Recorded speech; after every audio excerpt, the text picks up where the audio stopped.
Hello বন্ধুরা, তোমরা সকলে কেমন আছো? আশা করি তোমরা সকলে খুব খুব ভালো আছো। আমিও খুব ভালো আছি।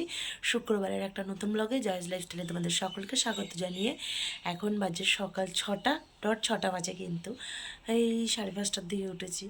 এখন থেকে তোমাদেরকে সঙ্গে নিয়ে ব্লগটা স্টার্ট করছি। দেখতে থাকো, সঙ্গে থেকে পাশে থেকে ব্লগটা স্কিপ না করে শেষ পর্যন্ত দেখতে থাকো। আজকে কোথায় যাব পুরো ব্লগটা শেষ পর্যন্ত দেখো। কি পুজো দিতে যাব শেষ পর্যন্ত দেখো কিন্তু। এদিকে ভাত আর ডাল বসিয়েছি, ভাত বলতে আলু সেদ্ধ ভাত আর ডাল বসিয়েছি। বললাম না আজকে পুজো দিতে যাব, তাই নিরামিষ করছি। তো কি পুজো দিতে যাবো তো দেখতেই পাবে। সমস্ত ঘর বাড়ি এখন এবার ক্লিন করে নিচ্ছি। আর ওদিকে তো ভাত আর ডালটা বসিয়ে রেখে এসেছি, আর আমি রান্না বসিয়ে রেখে গ্যাসটা সিম করে রেখে অন্যান্য কাজগুলো করতেই থাকি। আমার রান্নাটাও হয় এদিকে, এদিকে সমস্ত কাজ কমপ্লিট হয়। যেমন বলা তেমন কাজ। ওদিকে রান্না বান্না কমপ্লিট হয়ে গেছে, গ্যাস ট্যাস সব পরিষ্কার করে এসে ঘর বাড়ি মুছে নিয়ে এবার চলে এসেছি স্নান করে আমার রাধা গোবিন্দের সেবা দিতে যথারীতি। তো দেখো, আগে আমার বাবা ভোলেনাথকে কিন্তু আমি পুজো দিতে এসে নামিয়ে নিই। আর জানো তো কোথায় যাব বলছি আমি তোমাদের সঙ্গে।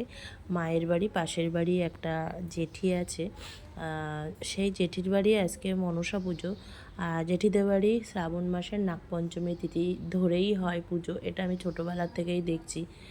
তো মা বলছিল ওদের বাড়ি পুজো আছে, তো আমি ভাবলাম যেহেতু ছেলের স্কুল আজ শুক্রবার, বুদ্ধদেব ভট্টাচার্য মারা গেছে বলে স্কুলটা সেই উপলক্ষে ছুটি।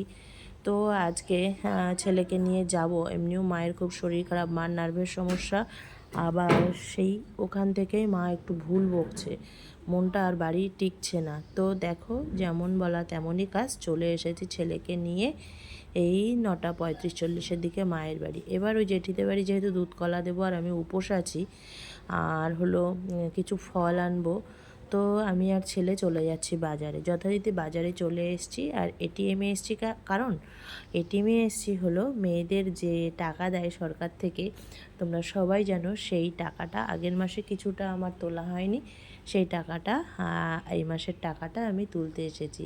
আর ছেলে তো আসতে চাইছিল না বাজারে, বললো তুমি এটিএমে যাবে, তাহলে আমি যাব।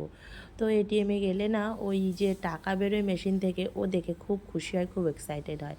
তো যথারীতি ছেলে আর আমি বাজার থেকে চলে এসেছি ফল নিয়ে। এসে পারেই ওই জেঠিদের বাড়ি এসে গেছি ফলগুলো দিয়ে যেতে। তারপরে শাড়ি পরে যাব যখন ব্রাহ্মণ আসবে। তো ফলগুলো দিয়ে এসে বাড়িতে এসেছি, আর 2 ছানাপোনা আমার পিছু লেগেছে যে তোমার সঙ্গে যাব। ছোট ছানাটা তো বেশি যাওয়ার জন্য একেবারে আকুলি বিকুলি করছিল। আর এদিকে এদের বাড়ি পুজো দিতে এসে বসে আছি, এক দুর্ঘটনা ঘটে গেছে।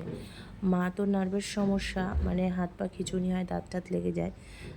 বোন জানলা দিয়ে ডাকলো, পাশেই তো জেঠিদের বাড়ি, যে মার নাকি ওই সমস্যাটা আবার বেড়েছে। আর মা না ইদানিং ধরে খুব ভুলভাল বকছে একটু, নার্ভের থেকেই জানি না, অতিরিক্ত চিন্তাটা হয়ে যাচ্ছে, প্রেশারটা নিতে পারছে না ব্রেনে, ওই কারণে।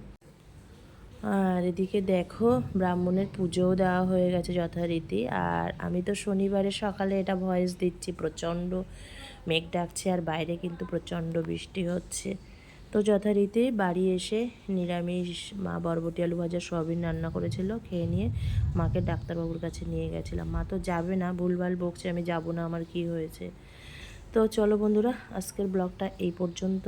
আমার এই ব্লগটি ভালো লাগলে তোমরা সকলে লাইক কমেন্ট শেয়ার সাবস্ক্রাইব করে দিও। টাটা বন্ধুরা, তোমরা সকলে খুব ভালো থেকো, সুস্থ থেকো। আবার দেখা হচ্ছে নেক্সট কোনো নিউ ব্লগে। আর তোমরা সবাই প্রে করো আমার মা যেন তাড়াতাড়ি সুস্থ হয়ে যায়।